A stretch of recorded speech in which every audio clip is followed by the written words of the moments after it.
So you say you grew up in the Bronx, Yeah. right? Section 5, co-op. How was that?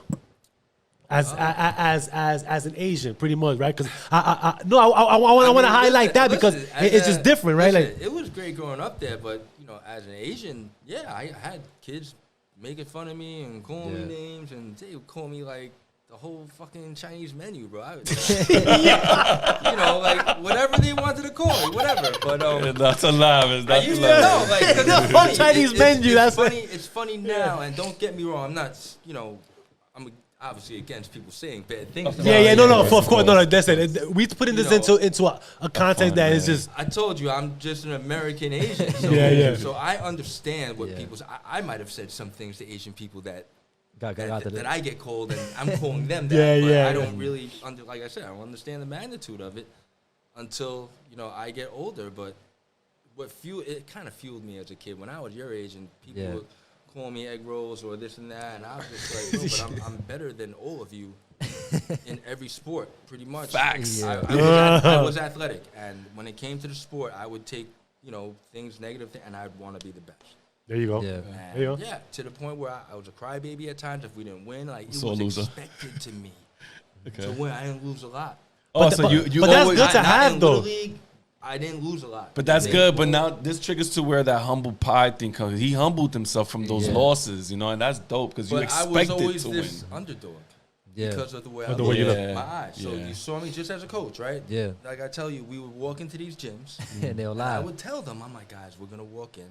They're going to laugh at us. They're going to laugh at me first. Yeah. And then we're going to laugh because it's happening. Because you said this. I said, then we're going to go in and we're gonna trample them. We're going to take them to the woodshed. It's going to be a 20, 30-point win. Okay. And then sometimes that's exactly what would happen. Yeah. You'd go in and they'd be playing music in the gym and everyone's happy and bam, 10-0 first minute. Yeah. With the full press. We about to watch these. We about to watch them right now. Because I was coaching it and we was playing it from a different middle school. It wasn't like, oh, these are kids. No, like I want these kids to learn high school shit now. Yeah. Okay. So we just wasn't playing no games. That's what's up. Wasn't playing no games. That's fire. Yeah. But the fact of being Asian, I was an underdog. You don't look at us as being these super athletes in America. You don't look at us being sex symbols. You just don't look at an Asian like that. You look at them to be good in math, right? Or super smart. But as a kid, maybe I thought that was like dumb. But as a man, I'm like, what the fuck is wrong with that? Yeah.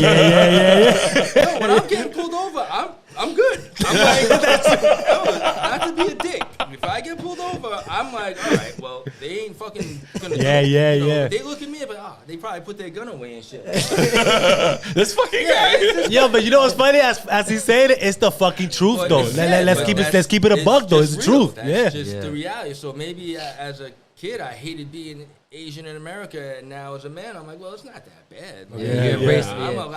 I'm able to laugh at myself, and I've been there, done it, and I'll say whatever you say, I say it right back to you. But the problem is you're going to get butthurt after I say what I have to say to you after you try to insult me, and that was always a problem with me.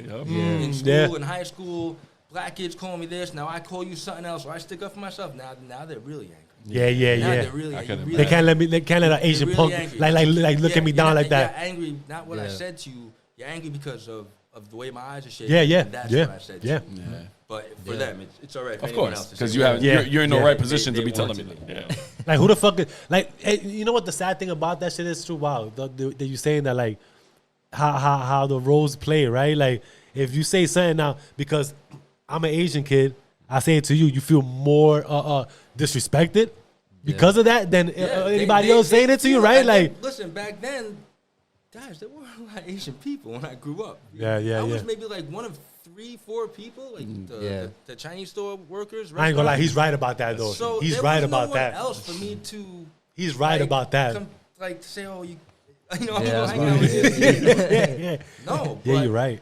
But I didn't have problems with people. I had a lot of friends to this day. I still have friends from there and grew up with every race. And like I said, back then, we just didn't talk about it as much because we didn't know. There was no social media. We didn't know what the rest of the world was happening everywhere. So true. We were just in like this own little world and everything was great. You was just like anybody else there. I was just like everyone else there, man, where I grew up. How was it said you was athletic. How was it in like the sports?